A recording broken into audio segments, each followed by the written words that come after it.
Hi, welcome back. We'll continue exploring feature engineering by reviewing how to clean your dataset. In addition to converting string data to numerical data, you'll need to clean your dataset for several other potential problem areas. Before encoding the string data, make sure the strings are all consistent. You'll also need to make sure variables use a consistent scale. For example, if one variable describes the number of doors in a car, the scale will probably be between 2 and 8. But if another variable describes the number of cars of a particular type sold in the state of California, the scale will probably be in the thousands. Some data items might also capture more than one variable in a single value. For instance, suppose the dataset includes variables that combine safety and maintenance into a single variable, such as safe high maintenance. You'll need to train your machine learning system for both variables, and also split that single variable into two separate variables. You might also encounter datasets that are missing data for some variables, and some datasets will include outliers. We'll cover techniques for dealing with these situations in this section. You might find that data is missing.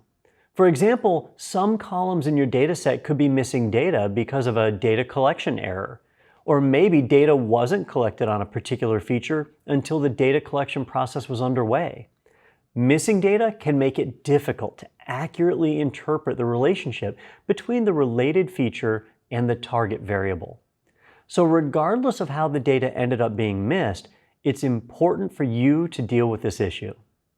Unfortunately, most machine learning algorithms can't handle missing values automatically.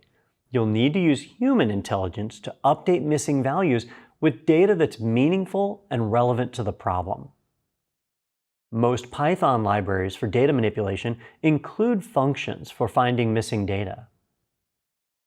So how do you decide if you should drop or impute missing values? This question is answered in part by better understanding how those values came to be missing in the first place and how much data the missing values represent within your larger data set.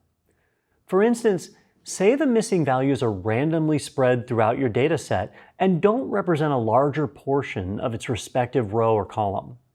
In this case, imputation is most likely the better option. In contrast, say that you have a column or row that has a large percentage of missing values. In this case, dropping the entire row or column would be preferred over imputation. If you decide to drop rows with missing data, you can use built-in functions to do this.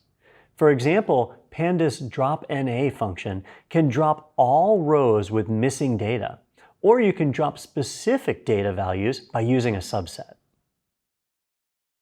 As an alternative to dropping missing values, you can impute values for those missing values. There are different ways to impute a missing value. For categorical values, the missing value is usually replaced with the mean, the median, or the most frequent values. For numerical or continuous variables, the missing value is usually replaced with the mean or the median. You can impute a single row of missing data, which is known as univariate. You can also do this for multiple rows, which is known as multivariate. We'll now look at a univariate example. Here, the scikit-learn imputer function is being used to impute some missing values. It's a fairly small data set, but there are two missing values. The missing value was imputed by the strategy of the mean. To do this, you first calculate the mean. Here, it's the mean of 3 and 2, which is 2.5. Then you'll impute the mean value for the missing value. Some data libraries include an impute package that provides more complex ways to impute data. Examples include k-nearest neighbor, soft impute, multiple imputation by chain equations, and others. That's it for part 2 of this section. We'll see you again for part 3, where we'll review how to work with outliers in your data.